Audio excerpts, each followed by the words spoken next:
Assalamu alaikum wa rahmatullahi wa barakatuh, hürmetli televizor qarovchilar. Efirda birge bir topşuruğu. Әлеге тапшыруда biz хәзрәтләребезнең тормыш һәм дин юлларын өйрәнәбез. Әйе, хәзрәтләребез бик төрле. Аларның тормыш юллары төрле, холыклары төрле, гадәтләре төрле. Ләкин аларның һәрберсендә дингә килү юлы тарихы берләштерә. Бүгенге чыгарылышта без бірге бір тапшыруында мәркәзебезнең Рөстәм мәчете имам хатибы Исмәгыйль хәзрәт Биккининның тормыш һәм дин юлын өйрәнербез. Иншаллах. Бірге бір тапшыруын мәркәзебезнең Рөстәм мәчете имам хатибы Исмәгыйль хәзрәт Биккининның эш кабинетына башлап җибәрәбез.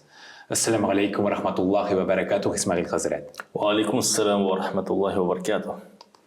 Аллах бирсә, әлеге тапшыруны сезгә дә, безгә дә хәерле башкарып чыксын өчен Аллах Тәгалә тел ачкычлары насыйп итсен иде. Амин. Амин. Хәзрәт, тапшыруыбызны башлаганчы Рөстәм мәчетенең тарихын белеп китәргә теләр идек. Нинди тарихка ия мәчет бу? Бисмилlah, иң беренчесе шушы мәчет Еникеевларның гаиләсе белән бәйле. Һәм дә бу мәчетнең исеме Рөстәм мәчете.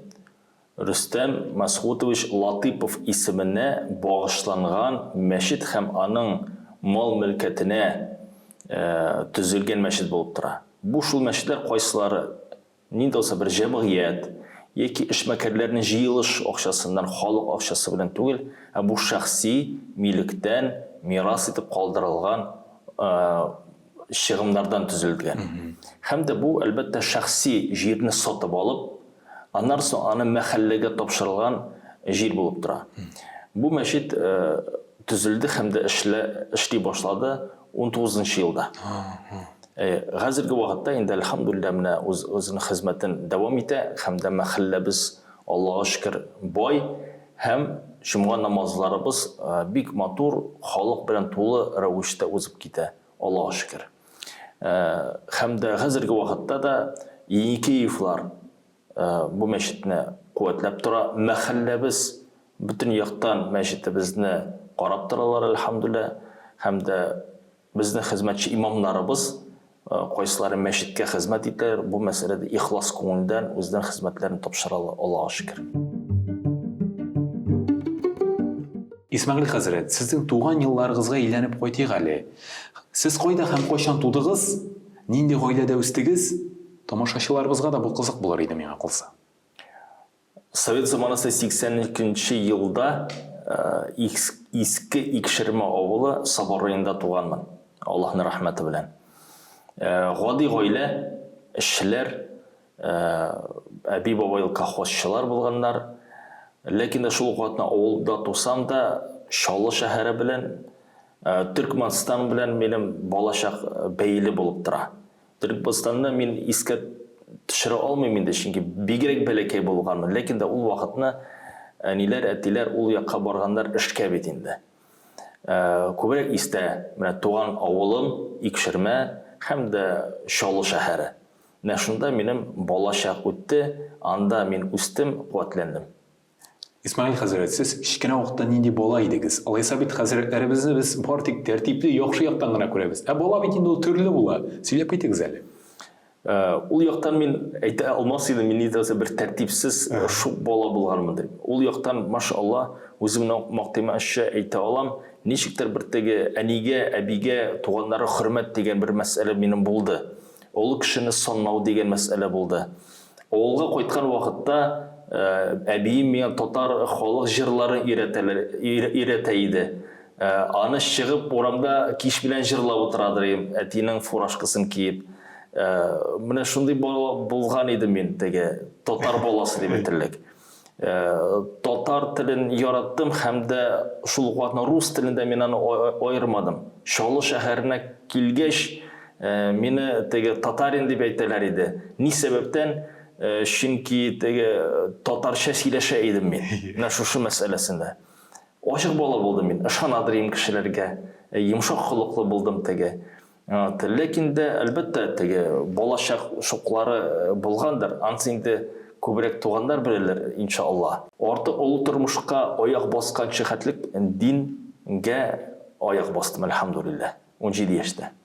Исмәгыйль хәзрәт, мәктәп елларыгыз ничек узды? Сез яхшы укыдыгызмы? Мәктәп еллары минем үтте төрле мәктәпләрдә.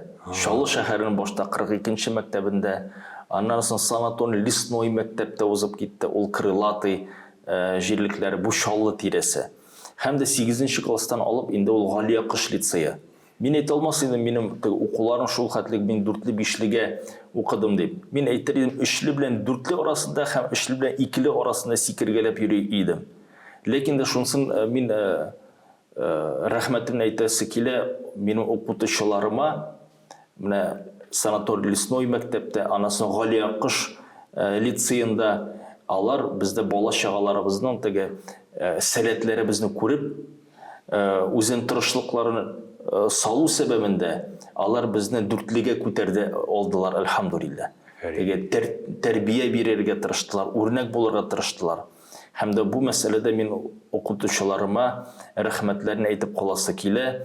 Алар менә әйтерлек, менә шушы мәктәп елларыбызга алар якты истәлек калдырдылар, әлхәмдүлилләh. Исмәгыйль хәзрәт, балачакта кем булырга хыялландыгыз? Әгәр дә менә хәзерге урында Рөстәм мәчетенең имам хатибы булмасагыз, сез кем була ала идегез? Минем туганнарымдан булды гади хезмәткәрләрдә. Булды шул туганнарның кайсылары хөкүмәт эшендә эшләделәр. Һәм дә минем беренче хыялым булган иде, ул юриспруденция эшендә булырга, прокуратурада эшләргә. Хукук белгече. Хукук белгече. Шул сәбәптән Галия Кыш лицейына бару да булган иде. Юридик һәм дә хукук эшләрендә үземнең хезмәтемне күрү. Ләкин дә дингә аяк басу белән мин шәригатьнең хукукларын өйрәнергә аяк бастым. Һәм дә әлхәмдүлилләh хәзерге вакытта ул юлым минем дингә юнәлде. Ләкин дә менә шушы 8-нче 11-нче класс арасында юридик эшләре белән кызыксыну, махсус мәктәптә аңар карата бер сыйныфта без укыдык. Ул хәзерге вакытта да миңа файдасын биреп тора, һәм дә мин укытучыларыма рәхмәтләрне әйтәсе килә. Тапшыруыбызның близ сораштыру өлешен аяк басабыз, Исмәгыйль хәзрәт. Әлеге өлештә хәзрәтебезгә 2 вариант бирелә, һәм ул сораудан бар тик бер генә вариантны сайлап алырга тиеш. Сез әзерме? Әзер.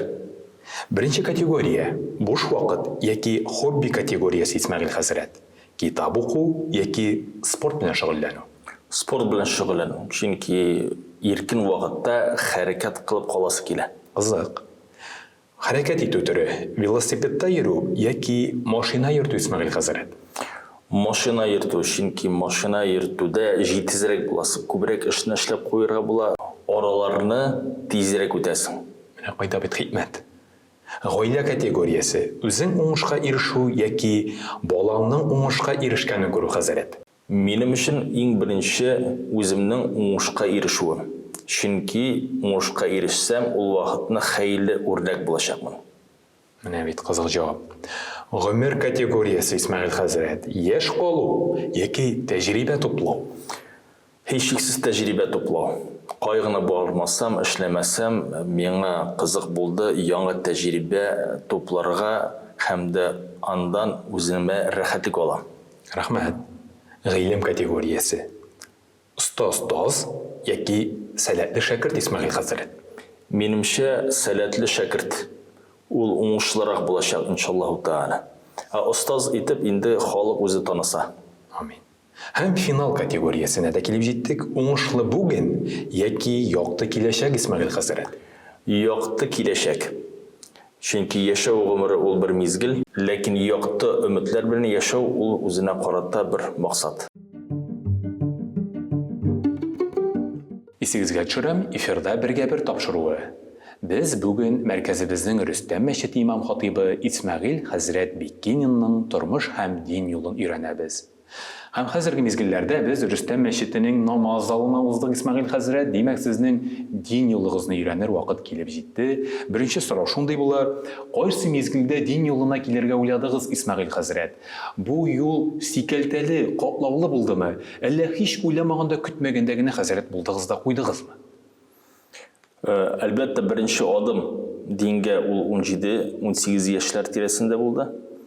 Кайчан миңа киңәш итте дустым, классташым, мәчеткә барырга. Һәм дә шундан дин юлы башланды дип әйтергә мөмкин. Һәм дә дингә мәхәббәт, дин гыйлеменә мәхәббәт, хадис һәм дә Куранга мәхәббәт уяна башлады. Шуннан соң инде мәдрәсә. Мәдрәсәгә бару максаты ул фақат үземнең белемемне үстерү генә түгел, ә киләчәктә дин хезмәте имам эшен тапшыруда. Менә шушы вакытлар дип әйтергә мөмкин беренче адымнар иде дин юлына килеп һәм дә аңар хезмәткә аяк басулар булды. Хәзрәт, дин эшчәнлегенә үз гомерен багышлаган кешенең гаилә хәле дә безгә кызык. Сезнең гаилә хәлегез нинди икән? Әгәр дә өйләнгән булсагыз, сез өйдә нинди ир һәм әти? Гаилә мәсьәләсендә мин өйләнгән, 2 балам бар. Хәзерге вакытка минем улыма 18 яшь, кызыма иншаллаһу таала 14 яшь тулачак. Мин ул мәсьәләдә бәхетле, әлхәмдүлилләh, яраткан гаиләм бар, һәм дә гаиләм минем мөселман һәм дә дини. Әйтә алмас идем теге һәрбер дин әһле дингә бирелеп, теге диндә хезмәттә мәдрәсәдә укып чыккан дип. Юк, без үзебезнең тормышыбызда динне тәҗрибәгә куелган. Теге без эшлибез дин өстендә, намазларыбызны укыйбыз, дини гыйлемне әзмәс үстерергә тырышабыз, гыйбадәтләребезне калдырмыйбыз. Ләкин дә артык дин эшендә дә түгел. Шунысы миңа җайлы. Чөнки эштә, мин имам, мин мугаллим, мин вәгазьче, ләкин дә өйгә кайткан вакытта ул артта кала, ул эштә кала. Мин өйдә фақат гади бер мөселман гына. Һәм дә бу мәсьәләдә әйтәсе килгән иде, дингә килүдә дә гаилә, туганнар, дуслар үзенә карата этәргеч ясадылар. Кайсы яктан гына булмасында, кемдер яхшы үрнәк ягындан, кемдер тискәре яктан. Һәм дә әгәр дә карасаң, менә шу дингә килүем дә, гаиләмнең булуы да, һәм дә аның төзелеше дә шуңар нигезләнгән. Хәзрәт, Рөстәм мәчете имам хатибы исеменә ничек килдегез? Бу исемнән сезнең күңелегездә горурлык хисе бармы? Әлбәттә, ул бер максат иде. Тормышымда әле Казандан ерак баулы җирлекләрендә эшләгән вакытта да бер хыял булган, Казанда хезмәт итәргә, мәчеттә имам хатиб булырга. Казанның мәчетләрендә вәгазь сөйләргә. Ул яктан рәхмәт, үз вакытында Мәрҗани мәчетендә хезмәт кылуыбыз, анда безне кабул иттеләр. Һәм дә аннан соң тәкъдим иттеләр Рөстәм мәчетендә имам хатиб булырга. Килдек, эшләдек, һәм дә әлхәмдүлилләh хәзер вакытта бу мәчеттә мин генә имам хатиб түгел, бар өстәмә имамнар, кайсылары безнең халкыбызга, Казан шәһәренә һәм аның кунакларына хезмәт итәләр.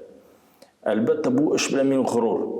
Ни сәбәптән? Чөнки бу эшпак, ул чиста, ул гыйлемне өстәргә этәреп тора, һәм дә шул ук вакытта дини яктан сизгер кешегә дә, һәм дә гыйлемгә дә сизгер. Чөнки үзең сөйләгән вәгазьләр күңел аша һәм дә үзең тормыш тәҗрибә аша үткәргә туры килә. Һәм дә шуның белән мин горур, кайчан күңел төшкән вакытта. Менә була бит инде һәр вакытны җылмаеп та йөрмисең, сынаулар да була. Имам хатиб эше ярдәм итте тормышның авыр мизгелләреннән чыгарга. Чөнки син телисеңме, теләмисеңме, мәчеткә килергә тиешсең, намазны үткәргә тиешсең, вәгазен сөйләргә тиешсең, һәм дә менә шундый чокырдан, күңел чокырындан, күңел төшүлегеннән имам хатиб эше чыгара. Шуңарда дин хезмәте, мугаллим булсын микән, имам хатиб булсын микән, ул горурлык уята торган эшләр, әлхәмдүлилләh. Имамнарда, хәзрәтләребездә безнең халкыбыз чиста кеше күрә. Хәтта гафу итегез, әүлияләр дип тә әйтергә мөмкиндер. Ә чынлыкта мәчеттә имам булып эшләү ул нинди эш? Күп хәзрәтләребез әйтә, бу тәүлек буе тәмамланмый торган эш. Һәм без аны эш тә димибез әле, хезмәт дип атыйбыз диләр. Хезмәт. Әлбәттә, мин дә башта эш дип атый идем, ләкин дә хезмәт. Аермасы нәрсәдә? Хезмәт Кайчан син үзеңнең тормышыңны шушы мәсьәләгә, шушы максатка, дингә фидакар кыласың, аны саласың. Гаиләңдә, мәчеттә хезмәт кылмасалар да барыбер алар бәйле булып торалар. Чөнки имам хатибның эше ул махсус бер акча күләменә бәяләнмәгән. Аның үзен махсус бер эш вакыты да юк. Һәм дә шуның белән ул эштән аерылып тора. Шуннан эштән аерылып тора. Кешеләр кич белән дә шалтыратырга мөмкин, иртә белән дә шалтыратырга мөмкиннәр. Шимбә, якшәмбәгә карамастан, бәйрәмнәргә карамастан, шулай ук булсын микән ул мәҗлесе, булсын микән ул мәрхүмне озату, имам хатиб яки имам бу мәсьәләне үтәргә тырыша. Һәм дә шул яктан бу эш түгел, ул хезмәт. Икенче яктан аулия мәсьәләсендә килгән вакытта, әлбәттә без кешеләр каршында, җәмгыять каршында аулия шикелле үзебезне тотарга тиешбез. Ни сәбәптән? Чөнки безнең үрнәгебез Пәйгамбәр Мухаммад Мустафа саллаллаһу алейһи ва саллям, аны сахабалары, галимнәр. Һәм дә без аларга ошасыбыз килә. Әлбәттә, тормыш әйләнешендә хаталарыбыз була. Һәм дә кешеләр аны күргән мөмкиннәр. Күбрәк безнең гаиләбез күрә, ул кимчелекләребезнең, безнең кешеле икәнебезне алар күрәләр. Теге таякның ашысы, әйтик, аларга төшергә мөмкин. Ләкин дә кеше каршында минем чын барлыгы йөземнә шушындый, дип без аны күрсәтмәскә тырышасың. Безнең динебездә этәрә кеше үзенең хатасын яшерергә тиеш дип. Яшерергә тиеш. Шул сәбәптән имамнар кешеләр каршында матур итеп киенә, дөрес итеп сөйли, үзен әхлаклы итеп тотырга тырышалар. Бу кыйлану түгел, бу Пәйгамбәр Мухаммад Мустафа саллаллаһу алейһи ва саллямның үрнәгенә туры килү иншаллаһу тааля. Һәм тормышта җайлап кына диннең кануннары, мәгънәсе инде көндәлек тормышыбызның, безнең дә холкыбызга керә башлый. Нәтиҗәсе син аны сизмисең дә, кайгыны булмасаң да, син барыбер шәригать рәвешендә үзеңне тота башлыйсың. Теге мәчеттә генә түгел, кешеләр арасында гына түгел, син барыбер үзеңне дәгъватчы, мугаллим, киңәш бирүче, кешегә карата хезмәт кылучы итеп үзеңне хис итәсең. Һәм дә кайгыны булмасаң да, теге намаз үткәрмәсәң дә, менә кешегә ислам диненең мәрхәмәтлеген, ислам диненең хезмәтен аларга күрсәтергә тырышасың. Дөньяның кайсы өлешендә булмасаң да. Исмәгыйль хәзрәт, кичкенә Исмәгыйль исемле малайның мәркәзебезнең бер мәчетендә имам хатиб булырга мөмкинлеге бар идеме? Балачакта сез моңа ничек барадыгыз? Ул мәсьәләдә әлбәттә хыялда юк иде. Хыялда юк иде, ләкин дә мин хәтерлим, ничек без советский кинолар карыйдык. Кайсында теге төркмәннәрнең теге басмач кинолары була бит инде. Сакаллы, чалмалы, чапанлы, атларда чабып йөргән кешеләр. Аларга мен карамайдырым, теге бер ничек тә булса бер басмачлар итеп. Менә шушы чалмалары, чапаннары миңа ошый иде, беләсезме? Һәм дә күзгә каршына кайтып килеп басадырым, халат белән чалма киеп, беләсезме? Менә шунысы мәсьәләсе. Менә бит. Мәчеткә беренче вакытта килгән вакытта теге безнең аксакалы бабайларны күрү. Һәм дә күзгә каршында килеп басадырым да, уйлыйдырым, менә шундый сакал булса, ничегрәк булыр микән дип. Менә шушы фикерләр булды ул. Икенче яктан дини кешеләр, әбиләр тәсбихне тоткан вакытта кулларында, теге дуа кылган вакытта үзенә карата бер шундый бер хисләр булды.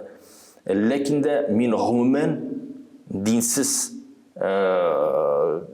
теге шарада үсә башладым. Һәм дә дин дигән мәсьәлә безнең арабызда бик аз булган иде. Ләкин татар теленә мәхәббәт, милләткә карата мәхәббәт, тарихыбызга карата мәхәббәт безнең арабызда үсеп барды. Мин шушы чорга туры килдем. Һәм дә татар милләте белән, татар теле белән, үзебезнең тарихыбыз белән, дәүләтебез белән горурлык белән яшәдем. Һәм дә кайчан аннары соң инде дин мәсьәләсе килеп баскан вакытта 17 яшьтә мин үземне татар, аның кырында мусульман деген мәсьәләләрне мәгънәне айырмадым инде. Шул сәбәптән кайчан миңа әйттеләр, син бит татар, син бит мусульман, мәчеткә бар дигән вакытта мин шикләнмичә инде икенче көнгә мәчеткә барырга ниятләдем иншалла. Менә шундан башланды ул. Һәм дә булган иде шундый очраклар, кайчан мин хәзрәтләрем белән утыра идем, мәсәлән, пленумда, чөнки мөхтәсиптә булдым, яки абурлы хәзрәтләр белән бер җыелышларда утыралар, яки хаҗда бергәләп була идек. Һәм дә мин аларга әйтәм, мин гомеремдә бер кайчан хыялланып та карамаган идем, сезнең белән кайчандыр бергәләп шушы изге эшләрдә яки җыеннарда булачакмын дип. Ул мәсьәләдә дин, ул менә хәзерге вакытта әйтәләр, социальный лифт дип әйтеп куялар бит. Менә ул социальный лифт җәмгыять мәсьәләсендә дини белем ул кешене үстереп җибәрә, машалла. Исмәгыйль хәзрәт, тапшыруыбызның ахырында бераз уйлану өчен фәлсәфи сорау әзерләдем. Ул шулай яңгырар. Исмәгыйль хәзрәт Биккинин. Ул кичә нинди кеше иде дә? Һәм иртәгә нинди кеше булырга тели? Исмәгыйль хәзрәт Биккинин кичәге көндә булды хаталы.